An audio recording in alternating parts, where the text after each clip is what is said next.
segunda parte. Ya en la primera parte vimos lo que es la unidad funcional, vimos cómo se divide el sistema nervioso en general, a manera de recuerdo simplemente. Ahora, por ejemplo, para los que no estuvieron en la clase anterior o todavía no tuvieron acceso al material que se les publicó y al cuestionario, tenemos que saber, ¿sí?, que hay subdivisiones del sistema nervioso, ¿sí? Tenemos así las subdivisiones del sistema nervioso periférico, ¿sí?, que son el sistema nervioso somático y también el sistema nervioso autónomo y el sistema nervioso entérico, ¿sí? Pero las dos subunidades principales del sistema nervioso son, por un lado, el sistema nervioso central. Esto está constituido ¿por qué? Por el encéfalo y la médula espinal. Y después tenemos el sistema nervioso periférico, o sea, si tenemos algo central, tenemos algo periférico. Y el sistema nervioso periférico, que lo van a encontrar como SNP, ¿sí? Ese está formado por el tejido nervioso que se halla fuera del sistema nervioso central. O sea, por todo lo que está fuera del sistema nervioso central.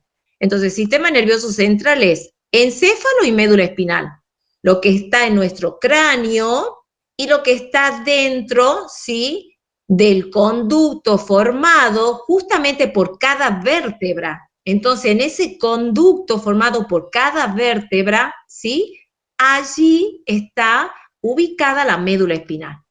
Y es un tejido tan sensible que por una razón, a través, digamos, de la especie que va generando nuevas instancias, tenemos la cobertura ósea en el cráneo que protege justamente el encéfalo, y a nivel de la médula espinal, todo ese conducto formado por el cuerpo de cada vértebra, ¿sí?, que protege a esa médula espinal, que es riquísima, ¿sí?, en neuronas, que ya hablábamos que son muchísimas millones, son millones de neuronas, ¿sí?, y que tenemos que conocer que desde el sistema nervioso central salen neuronas motoras somáticas, que eso es voluntario y va justamente al músculo esquelético. Ese tipo de neuronas, por ejemplo, ustedes las están poniendo ahora si se están moviendo porque quieren caminar, porque quieren escribir, yo porque quiero comunicarme con ustedes, y bueno, yo gesticulo mucho, muevo mis manos para hablar, es voluntario, ¿sí? ¿Y a quién dirijo esto? A mi músculo esquelético. El músculo esquelético, recuerden que es el voluntario. De ese sistema nervioso central también salen a esta división. Ya, cuando yo digo sale del sistema nervioso central, es porque ya va al sistema nervioso periférico, ¿sí? Recuerden que periférico es todo lo que está fuera del central. Entonces, de ese sistema nervioso central también salen neuronas motoras, ¿sí?, pero ya no somáticas, que son voluntarias, sino motoras autónomas, que son involuntarias. Recuerden, involuntarias. Por eso, en el primer PowerPoint que ya se les subió al campus, aparece el sistema nervioso autónomo. Ese sistema nervioso autónomo es el que está formado por el parasimpático y el simpático. ¿De acuerdo? Por eso esto que les estoy diciendo a modo de repaso, les voy a poner en el PowerPoint de esta semana, que es sistema nervioso 2, a modo de repaso, de integración. Y este sistema nervioso motor autónomo, ¿a dónde va? Al músculo liso. Recuerden que es involuntario. Yo no le puedo decir en este momento, arterias, contráiganse, venas, dilátense. Yo no tengo por mi voluntad poder hacer contraer, ¿sí?, o dilatar el músculo liso. También va al músculo cardíaco. Yo no puedo decir en este momento, por ejemplo, no puedo dar una orden al músculo cardíaco desde mi voluntad. Y también va a las glándulas.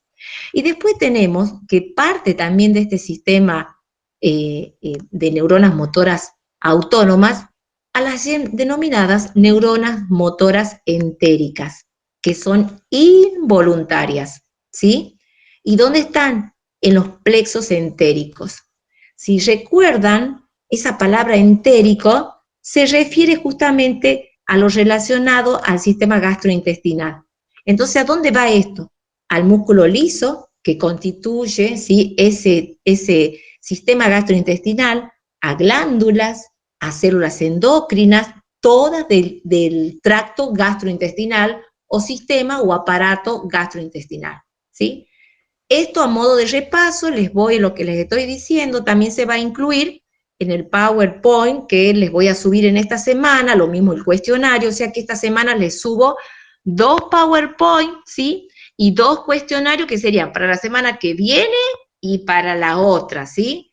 En el transcurso de esta semana solamente trabajen el cuestionario que lo tienen publicado ya, ¿sí? O les saco una foto y les pongo en el grupo de WhatsApp al que no pudo entrar por el campus, que lo tienen que llevar estudiado, ¿sí? Para sus trabajos prácticos con sus docentes. Ahora, ¿qué enfoque vamos a hacer también en este módulo? El enfoque desde la fisiología, pero sobre todo de la médula espinal, ¿sí?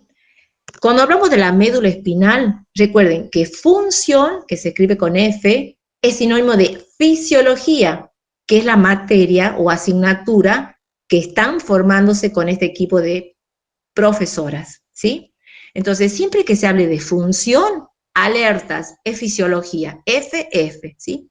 Entonces, la médula espinal cumple 2 funciones que son principales en el mantenimiento de la homeostasis.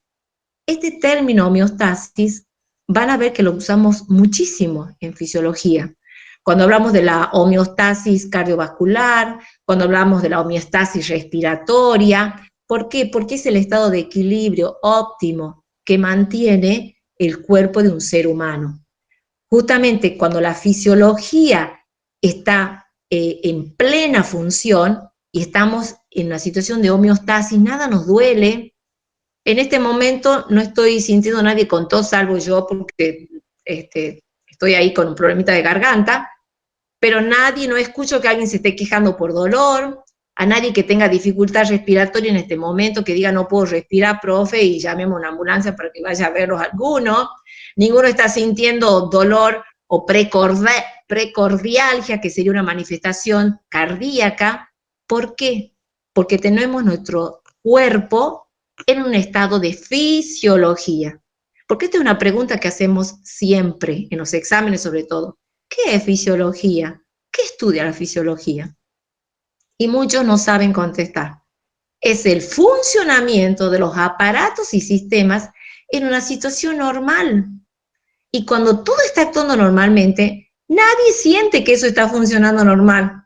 No sé si aquí alguien tiene una moto, o alguien tiene una bicicleta, o alguien tiene un auto. Cuando todo está funcionando normal, no hay ningún ruido, no se nos mueve el manubrio o el volante. Ahora empieza a salir por el caño de escape mucho humo, sentimos ruido, se nos frena, cuando algo está mal. Que con el enfoque de la fisiología, cuando se altera el estado fisiológico o de homeostasis, ¿qué surge? Las patologías o enfermedades, ¿sí? Entonces nosotros estudiamos el funcionamiento de los aparatos y sistemas normales en el ser humano, ¿de acuerdo? Muchas veces damos ejemplos de patologías o enfermedades para que podamos hacer la diferencia, porque son frecuentes, prevalentes en nuestra área geográfica donde vivimos, porque hay enfermedades que van aumentando a medida del transcurso de los años y ustedes van a ser profesionales que van a trabajar con muchos de esos pacientes, ¿sí? Entonces, por eso hacemos mención a algunas patologías, si no, no las mencionamos. Y miren todo lo que hablé solamente al referirme con el término homeostasis, ¿sí? Entonces, volviendo al sistema nervioso, la médula espinal cumple 2 funciones principales en el mantenimiento de esa homeostasis. La propagación de impulsos nerviosos y la integración de la información. O sea, ¿para qué me serviría? Para propagar impulsos y para integrar la información, ¿sí? Y así tenemos una nueva palabra o nuevas palabras en este capítulo que son los tractos o haces de sustancia blanca de la médula espinal. Hay cosas que yo no voy a volver porque ya me dijeron que ya vieron sistema nervioso en anatomía, ¿sí? Entonces no voy a volver yo en algunas cosas, salvo que ustedes me digan, no, profe, esto no tenemos idea, como para que nos ubiquemos. Pero yo pregunté la clase anterior y me dijeron que ya vieron sistema nervioso. Entonces, un nuevo término en fisiología es hablar de los tractos o haces de sustancia blanca de la médula espinal. ¿Y dónde está eso? En la parte de la sustancia blanca de la médula espinal, ¿sí? Todos estos haces constituyen lo que denominamos vías. ¿Para qué? Para la propagación de los impulsos nerviosos, ¿sí? Ahora, esa información puede ser sensitiva, ¿sí? Cuando se dirige a través de estos tractos hacia el cerebro. Ya vamos a ver más adelante. Y cuando veamos órganos de los sentidos, lo que yo puedo captar, por ejemplo, a través de la dermis en mis pies, ¿sí? O a través del oído, que son los órganos de los sentidos, o sea, es lo sensitivo. Esto se dirige a través justamente de estos tractos hacia el cerebro. Es allí, en la ubicación central, donde se integra la información. Y por otro lado tenemos los impulsos motores, que estos van desde el cerebro hacia los músculos esqueléticos. Yo digo músculos esqueléticos porque si yo me hinqué, por ejemplo, con una espina de rosa, es una fracción de segundo que la información me llega. Entonces yo digo, estoy, qué sé yo, me dedico a la jardinería, no me puse guantes, no vi las espinas, soy torpe, me hinqué con una espina. En el instante suelto. O sea, esa respuesta es la actividad motora. ¿Se entiende? O sea, lo sensitivo va desde lo periférico a lo central. Lo motor va, una vez que yo integro la información, percibo que el dolor, percibo el daño en una estructura de mis tejidos, ¿sí? Y hay una respuesta. Esa respuesta, en este caso, es motora. Si va a una glándula, será glandular, ¿sí? Va a ser de distinta índole. Puede ser secretora también. Hay distintas respuestas, pero en este caso que yo les estoy diciendo, acá, por ejemplo, el impulso motor, ¿sí? Van a ir desde el cerebro hacia los músculos esqueléticos. Yo retiraré mi mano, si esa sensación de dolor la percibo en mi mano, por ejemplo, ¿sí? Por eso les decía, en este caso al músculo esquelético o a otros tejidos. Y aparte tenemos la sustancia gris. La sustancia gris de la médula espinal recibe e integra la información que entra y también lo que sale, porque ahí queda registrada toda la respuesta. ¿De acuerdo? Y así avanzamos y tenemos que ver ahora lo que mencionamos recién, esos tractos motores y también los tractos sensitivos, ¿sí? Bueno, habíamos dicho, y a manera de repaso, que una de las maneras en que la médula espinal promueve la homeostasis, que es ese estado de equilibrio perfecto, es mediante la conducción de impulsos nerviosos justamente a través de los tractos. El término tracto, ¿qué me está indicando? En general y a menudo indica la posición en la sustancia blanca. O sea, cuando yo ya enseguida avanzamos y les voy a dar un nombre, ese nombre me está diciendo en qué lugar, ¿sí? De la sustancia blanca está, así como dónde comienza y dónde termina. Entonces tengo que prestar mucha atención al nombre. Por ejemplo, el tracto o haz, y aquí van a encontrar nombres que ustedes ya conocen, el tracto espino talámico anterior, miren, espino talámico anterior, ¿dónde se va a localizar? Y será en el cordón anterior. Si me está diciendo que está en así la palabra dice anterior, no lo voy a buscar en el cordón posterior, ya me está diciendo dónde está ubicado, ¿de acuerdo? O sea, comienza en la médula espinal y termina en el tálamo. El tálamo es una región del cerebro, ¿sí? Por eso se llama espino, de médula espinal, talámico es a dónde va, anterior. ¿Por qué anterior? Porque se localiza en el cordón anterior. ¿Se entiende? En la primera parte de fisiología yo les decía a ustedes que la palabra, cuando estoy estudiando algo, me está indicando mucho. Y en este caso se ve eso. Podemos estudiar y aprender razonando. Volviendo entonces, el tracto espino talámico anterior. Supongamos que en el parcial les pregunte, diga origen, a dónde va y dónde está ubicado. Les estoy diciendo todo. Espino, de médula espinal. Talámico, va al tálamo. Anterior, está en el cordón anterior. ¿Se entiende? ¿sí? O sea, si yo les estoy dando les puedo decir, los recursos para que ustedes interpreten lo que el mismo nombre les está diciendo. O sea, si ustedes son observadores y están en esta clase, ya tienen todas las respuestas. Entonces, aquí ustedes pueden observar que los axones terminales se nombran al último término, o sea, es a dónde van, ¿sí? Este tracto espinotalámico va de la médula espinal al tálamo que está en la porción central, ¿de acuerdo? Bueno, esta denominación es general, o sea que esta denominación es acá y en otras partes. Esto es justamente por convención se llega a poder manejar estos términos en forma universal. Y así como ese tracto espinotalámico anterior que transmite el impulso desde la médula espinal hacia el cerebro, entonces como viene de lo periférico hacia el cerebro, es un haz sensitivo ascendente, ¿sí? Viene de lo periférico a la parte central. Entonces es sensitivo ascendente, ¿de acuerdo? ¿Hasta acá se entiende? ¿Sí? Después tenemos los impulsos nerviosos desde los receptores sensitivos, ¿sí? Que se propagan hacia la médula espinal y el cerebro por dos caminos principales. Tenemos los haces espinotalámicos que recién les comenté y los que van por los cordones posteriores. O sea que tenemos grupos de los tractos espinotalámico anterior y lateral. Si yo digo lateral, van a conducir estos impulsos nerviosos, sobre todo lo que está vinculado con la sensibilidad dolorosa. Supongamos esto que el ejemplo que les decía, podando una rosa, ¿sí? Una planta de rosa, me hago un traumatismo por una espina, ¿sí? Esa sensibilidad dolorosa en general va por este tracto, ¿de acuerdo?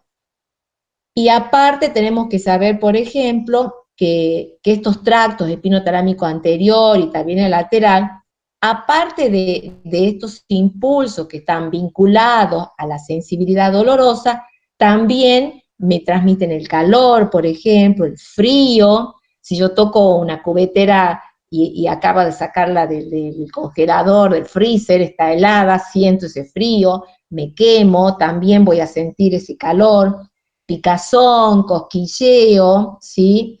Lo que se llama el tacto grueso, por ejemplo, si yo toco una pared, ¿sí? Eso es el tacto grueso, y por ejemplo, lo que está escasamente limitado. Hay otras vías que me hacen discriminar, por ejemplo, dos puntitos en el pulpejo del pulpejo del dedo, digamos, en la última falange de mis dedos, y que las personas que carecen de vista usan en la lectura braille, ¿sí? Es más, esa sensibilidad fina nos permite tocar si es una gamuza, si es algo poroso. Yo algunas veces me dedico a algo de carpintería y tocando se sabe si las lijas, ¿sí? Son finitas, o otras son más gruesas, ¿sí? Y eso es gracias a esa sensibilidad discriminativa que tenemos y que es muy, pero muy sensible. Así como teníamos los anteriores y laterales, también tenemos los cordones posteriores. Y si son posteriores, pueden estar a la derecha o a la izquierda, ¿sí? Y estos llevan los impulsos nerviosos correspondientes a diferentes clases de sensaciones. ¿Qué sensaciones llevan estos cordones posteriores? La propiocepción. ¿Qué es la propiocepción? Eso puede ser pregunta de parcial, anoten, pregunta de parcial. El que conteste esto es porque está en esta clase. Es la conciencia de la posición y del movimiento de los músculos. Los que están escuchando saben si están sentados, cruzando la pierna, si están tomando la lapicera, si están agachados o si están tomando mate. Sí, esa es tener conciencia de la posición del cuerpo.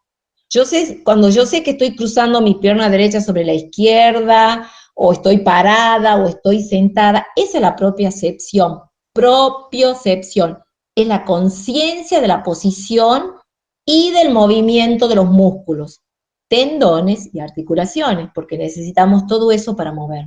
Entonces, la propiocepción, ¿qué es? Es la conciencia de la posición y del movimiento. Músculos, tendones y articulaciones. También estos impulsos determinan el tacto discriminativo. ¿Se acuerdan que yo hace rato les decía esa capacidad de poder determinar dos puntitos en la lectura Braille, por ejemplo? ¿Sí? Que es a través de la sensibilidad. ¿Sí? Ese tacto discriminativo que distingue con exactitud qué parte del cuerpo está siendo estimulada, que también se hace, por ejemplo, en determinados controles médicos, se tapa los ojos al paciente, se puede tocar distintos dedos de los pies, por ejemplo, para saber si le están tocando el dedo mayor, el primero, el segundo, ¿sí? O sea, es una capacidad del sistema nervioso de poder discriminar todo esto con una exactitud increíble. Y también, ¿a qué me ayuda? A la discriminación, sobre todo en esos dos puntitos que les decía, que era la capacidad de distinguir el tacto, dos puntos diferentes sobre la piel, aún cuando se encuentren muy próximos entre sí, ¿sí? Y también la sensibilidad vibratoria, ¿sí? Entonces, de esas, por así, si las tengo que enumerar, voy a decir 4, ¿sí? De eso se encargan los cordones posteriores. En resumen, ¿qué llevan? ¿Qué sensaciones llevan por los cordones posteriores? La propiocepción, sé me estoy tocando la cabeza, que estoy cruzando mi brazo, ¿sí? Es la conciencia de la posición. 2, el tacto discriminativo de las partes de mi cuerpo. Si alguien está, qué sé yo, tocando un teléfono, está agarrando una lapicera, en este momento sabe con qué mano está levantando el teléfono y con qué mano está tomando la lapicera, ¿sí? 3, discriminación de dos puntos, pero separados por muy poquita distancia. Eso es algo muy exquisito, la lectura braille, yo generalmente pongo de ejemplo, ¿sí? Y 4, la sensibilidad vibratoria. ¿De acuerdo, chicos? Entonces, esto es para ir, es mucho el material del sistema nervioso, pero era importante de que lo podamos, digamos, abordar. Y trato de darles ejemplos que son cotidianos, ¿sí? Porque todo esto en general los utilizamos en mayor o en menor medida. Bueno, ¿qué más? Por ejemplo, también tenemos dentro de los sistemas sensitivos, ¿sí? Tenemos que recordar que estos sistemas mantienen al sistema nervioso central. Yo por ahí gesticulo como para ubicarnos, sistema nervioso central, periférico, lo que está fuera del sistema nervioso central, lo mantiene informado acerca de qué, acerca de todos los cambios, ¿sí? Que se producen tanto en el medio interno, que sería lo que nos pasa dentro de nuestro sistema, como en el mundo externo.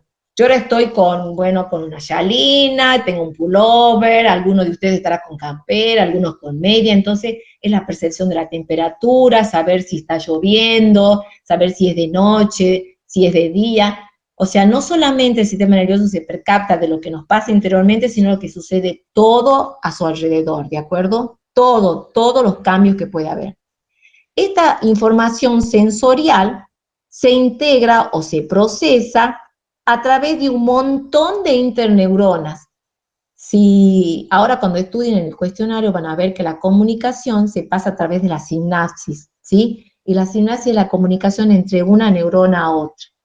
¿Que dónde va esa comunicación? En muchos de los casos, desde la médula espinal, recuerden que la médula está dentro de todo el conducto espinal, que es largo, formado por todos los agujeros que están en el cuerpo de cada vértebra, hasta, ¿sí?, lo que tenemos en el cráneo, que es el encéfalo.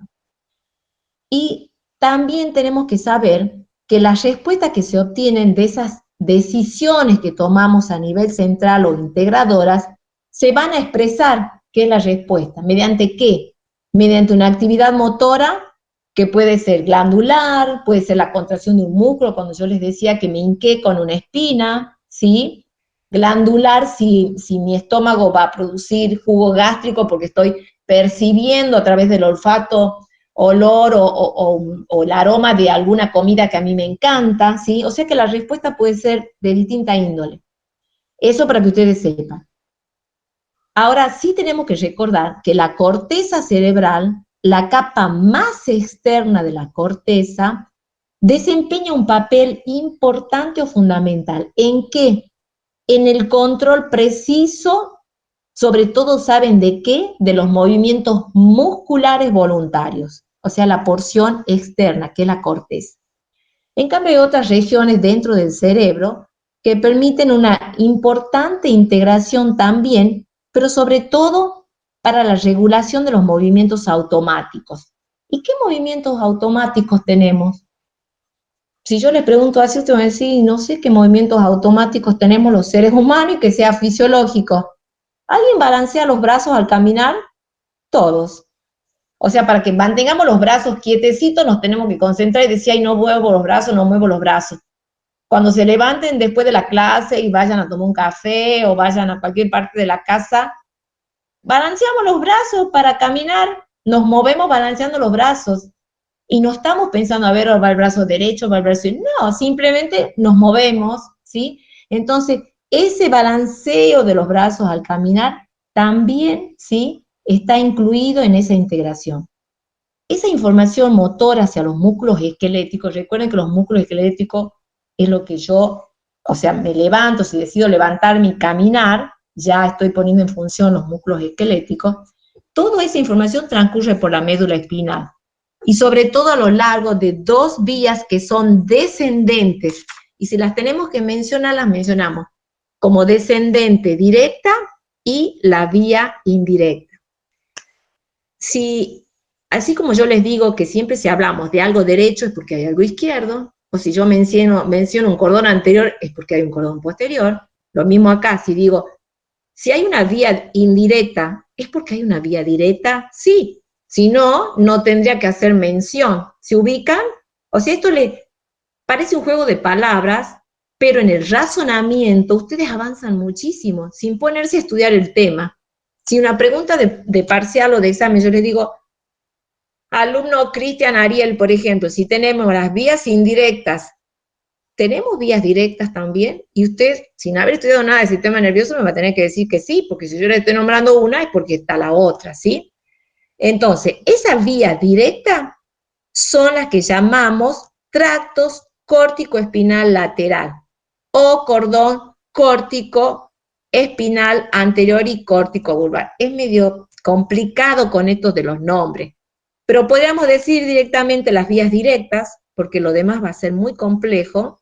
Está bien si lo estudian y lo aprenden, pero el saber de que las vías directas conducen los impulsos nerviosos, sobre todo lo que se origina en la corteza cerebral, y que están destinados ¿a qué? A un objetivo preciso. ¿Cuál es ese objetivo preciso?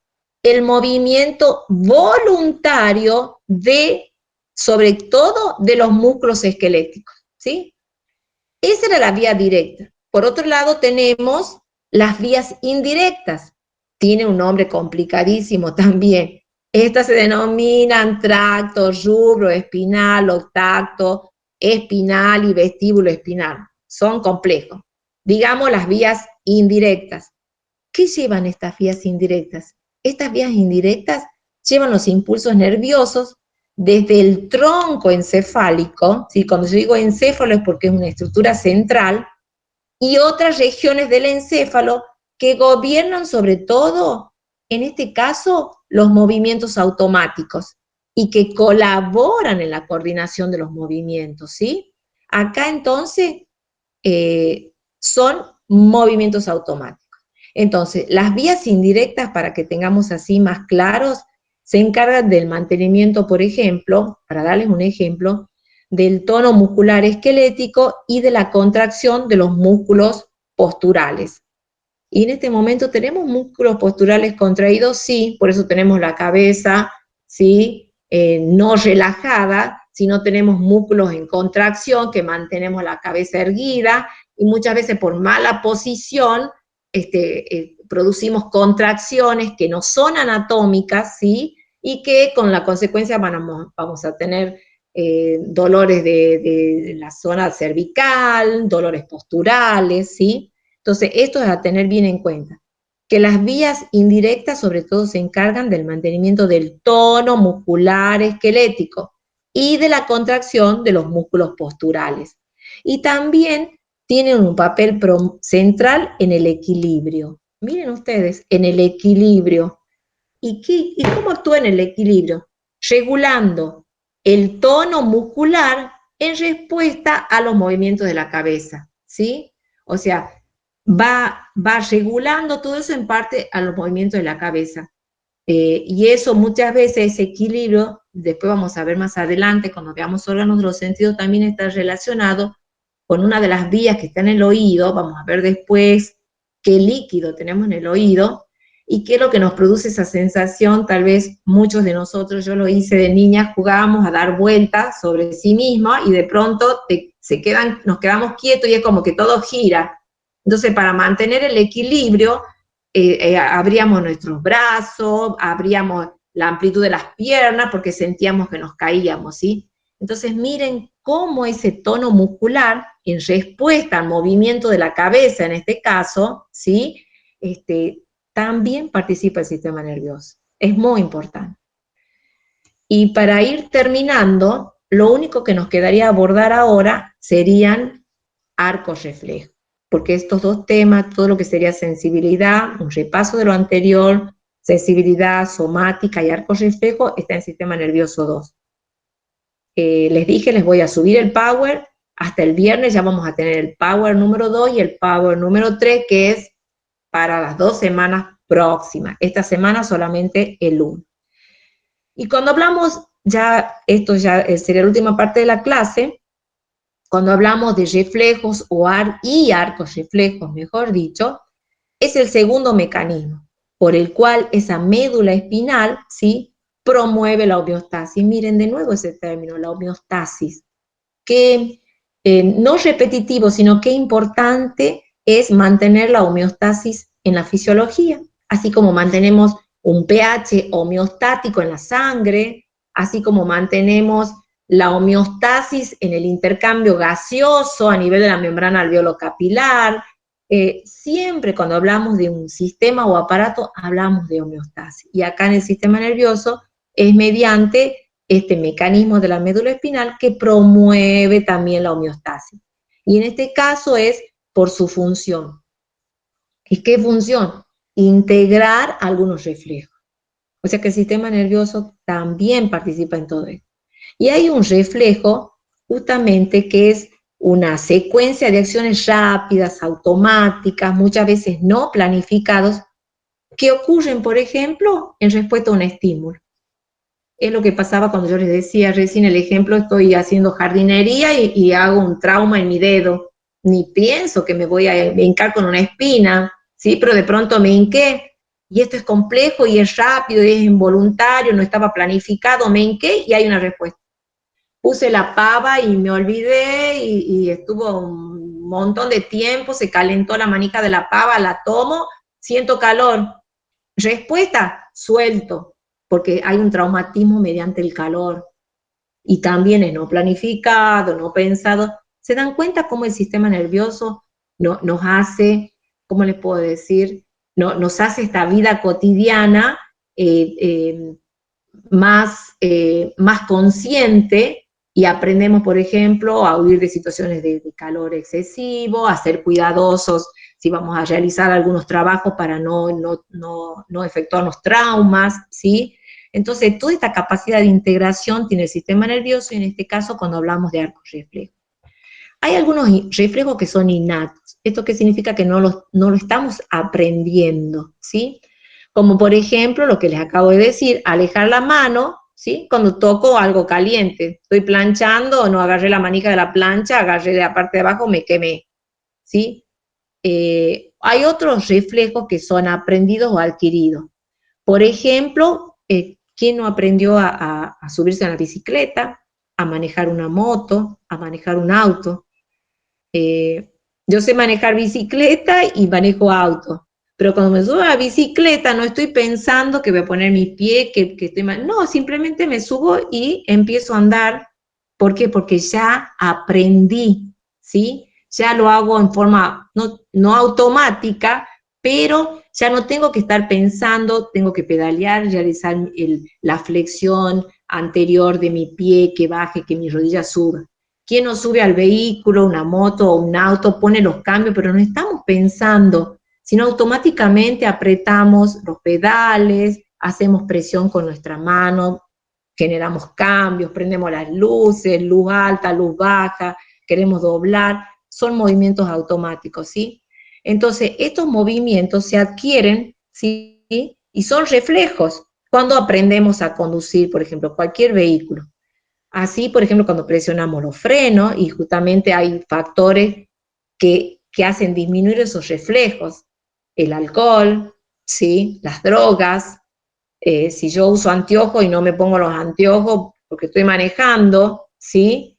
Entonces tenemos la falta de descanso, la falta de sueño, ¿sí? Una persona que está agotada el día de mañana cuando ustedes salgan de una guardia, tienen que prestar más atención si salen en un vehículo porque el cansancio, un agotamiento crónico, todo eso produce disminución de reflejos, ¿sí?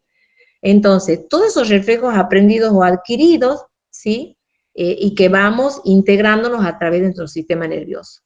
Cuando toda esa información, ¿sí? Cuando toda la integración de la información se lleva a cabo en la sustancia gris de la médula, porque recuerden que la médula tiene una parte de sustancia gris y una parte de sustancia blanca, el reflejo se va a denominar reflejo espinal, ¿sí?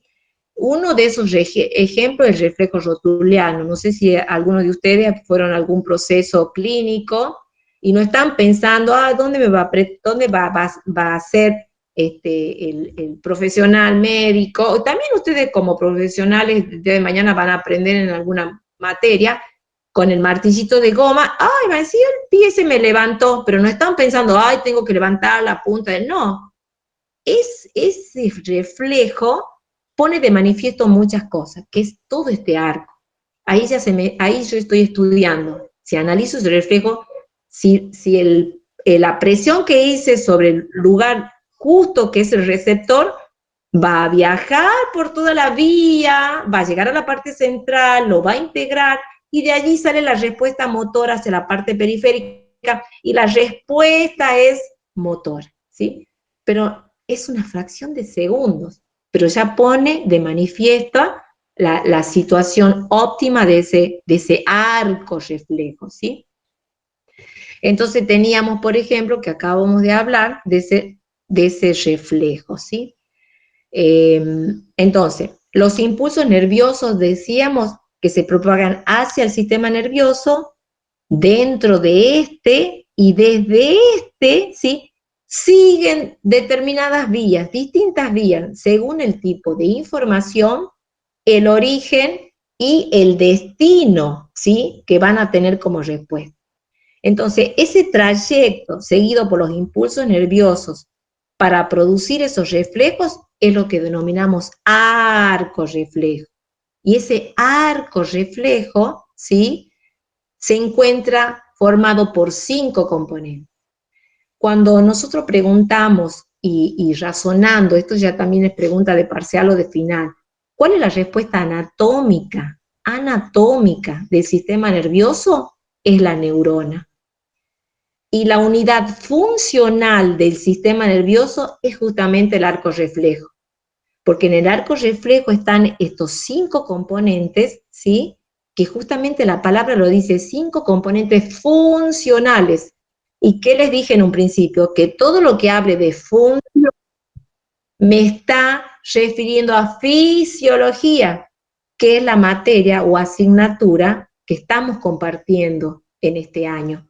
Y fisiología es el estudio de los aparatos o sistemas, y algunos se quedan en eso. Y nosotros, ¿y qué más? Si ustedes nos dicen en situación normal, no están hablando de fisiología. Por eso fisiología es el estudio de los aparatos y sistemas, y si les preguntamos que los mencionen, son todos los aparatos y sistemas que vamos estudiando hasta ahora y que vamos a estudiar hasta fin de año que terminamos de cursar.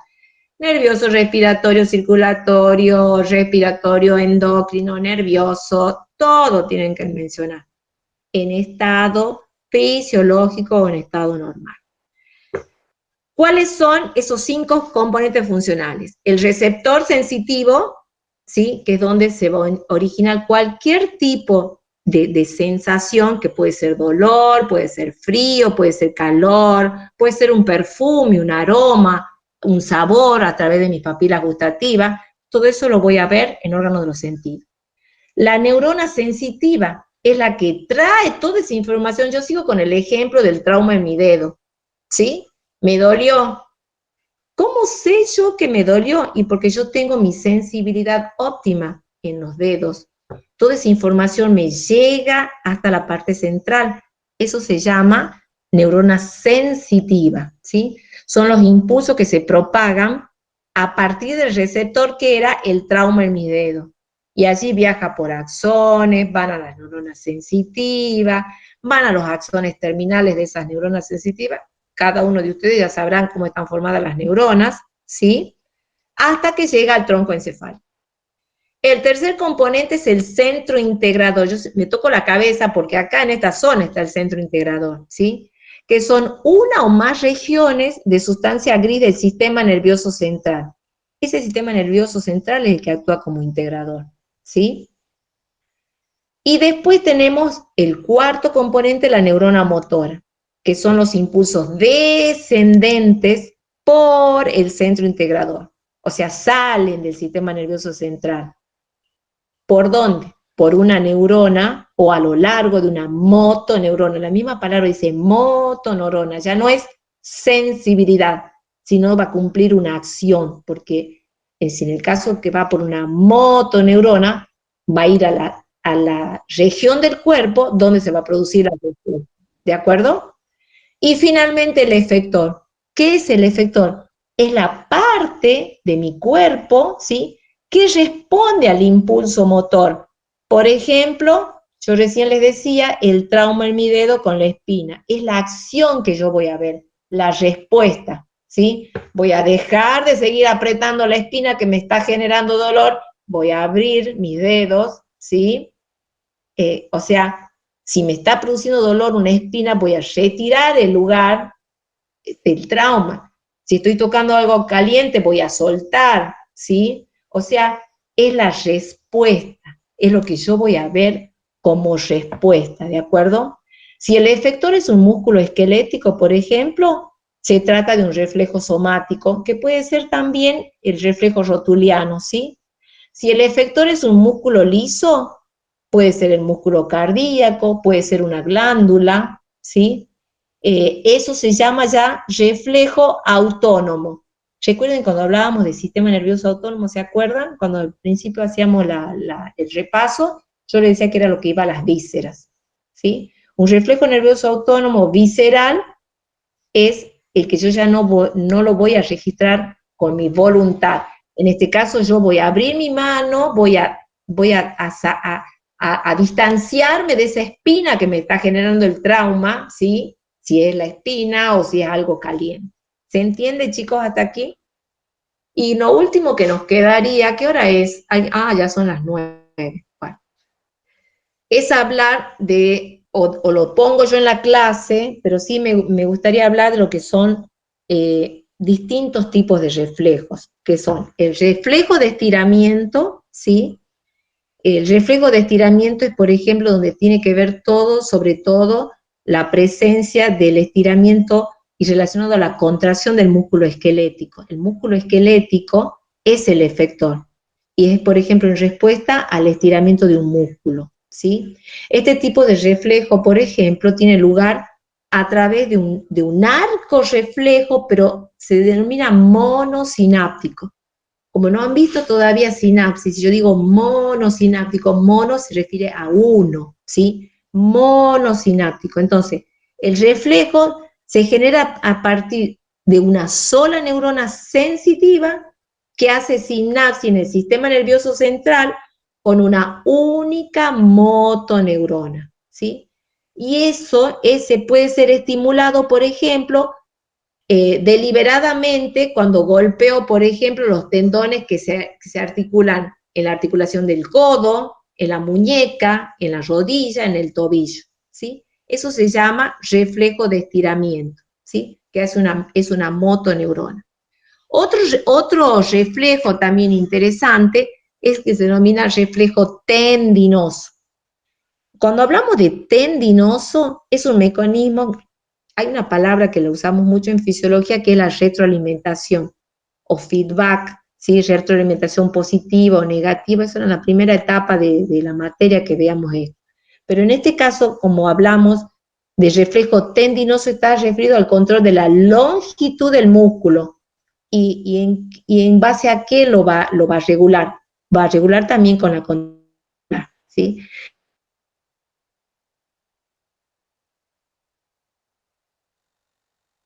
Mecanismo de retroalimentación para controlar justamente la tensión de ese músculo, ¿sí? Y usted va a decir, y bueno, ¿y este reflejo tendinoso cuándo se produce? Por ejemplo, cuando hay una tensión que va aumentando, se va incrementando, ¿sí? Hasta que se produce un umbral. Eh, Después, y ya aquí ya sí les digo, ya terminando, tenemos el reflejo, lo que denominamos flexor, y el reflejo de extensión cruzada. Esto es interesante porque decir que esto de reflejo flexor o reflejo de extensión cruzada. Aquí, por ejemplo, hay arcos reflejos polisinápticos. Polisinápticos significa que hay polis de muchos, entonces hay varias sinapsis, ¿sí? Y es interesante porque yo siempre pongo de ejemplo cuando pisamos un clavo, pisamos una tachuela. Y generalmente empieza con un estímulo doloroso.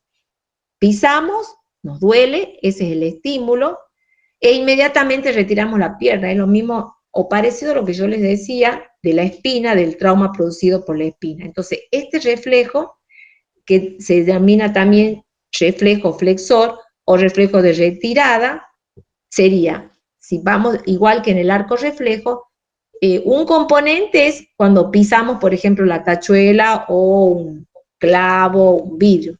Se estimula la dendrita, que en este caso es sensitiva, son las neuronas sensibles al dolor. El segundo componente, esa neurona sensitiva, va a generar un impulso nervioso que se propaga hacia dónde? Hacia la médula espinal, ¿sí?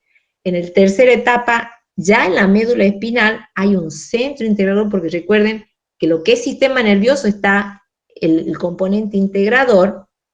La neurona sensitiva acá, ¿qué va a activar? Otras neuronas a otros segmentos medulares. Cuarto componente, esas interneuronas activan ya las neuronas motoras, ¿sí? Que se encuentran presentes ya en ese sector de la médula espinal. ¿Y qué resultado vamos a tener? Impulsos nerviosos, ¿sí? Que van a viajar por los axones, que era la porción terminal de la neurona, ¿sí? Hasta que esa neurona motora va a causar la contracción de los músculos, en este caso, por ejemplo, si es la tachuela del muslo. Entonces, a ese nivel yo voy a levantar el pie sobre algo que me esté lastimando o produciendo un trauma, ¿sí? Y esta forma, alguien está entrando en este horario que es muy tarde, bueno, lo mismo lo admití, obtenemos la retirada de la pierna de esa tachuela, de ese vidrio, de esa piedra, pónganle en lo que fuera que me esté dañando. Este reflejo tiene una función sobre todo protectora. ¿Por qué? Porque la contracción del músculo flexor hace que el miembro se aleje de la fuente, ¿sí? Que me está produciendo daño o trauma, que en este caso les dije tachuela, vidrio o lo que fuera. Bueno, ya con esto yo creo que ya tienen demasiada información y si nos ponemos a razonar y somos conscientes de todo lo que yo les hablé, esto es la vida cotidiana, es la vida cotidiana, los quehaceres en la casa, salimos a la calle, qué sé yo, esquivamos algo que hay que está roto, nos dedicamos a la jardinería, habrá alguien que haga carpintería acá, no solamente estudia para ser profesional universitario, profesor, ¿sí? Todo lo que es integración y relación con nuestro entorno es el sistema nervioso. El sistema nervioso es, recuerden, lo que pasa adentro y toda la relación con el exterior. Bueno, esto va a ser el contenido del sistema nervioso 2. Y el viernes habíamos quedado, alguien me puede recordar, y de paso sus compañeros que entraron tarde, ¿a qué hora nos encontramos el viernes? ¿19? 19 horas. 19 horas, profe. A las 19 horas nos encontramos para la tercera clase y ahí ya van a tener subido al campus todos los temas. Y para los que ingresaron al último también, el cuestionario no lo tienen que presentar en esta clase, sino a sus docentes, jefes de trabajos prácticos. Vayan con el cuestionario estudiado, lean toda la información que quieran, lo que hacemos en el Power es una guía, ¿sí? Y yo abro los micrófonos, por eso les estoy preguntando siempre alguna duda, ¿se entiende? Me interrumpen, no se entiende, vuelvo a explicar de otra forma. Y sí basada en lo que ustedes me comentaron, que el sistema nervioso ya lo vieron incluso en anatomía. Bueno, chicos, nos despedimos, nos vemos el viernes a las 19 horas. Con el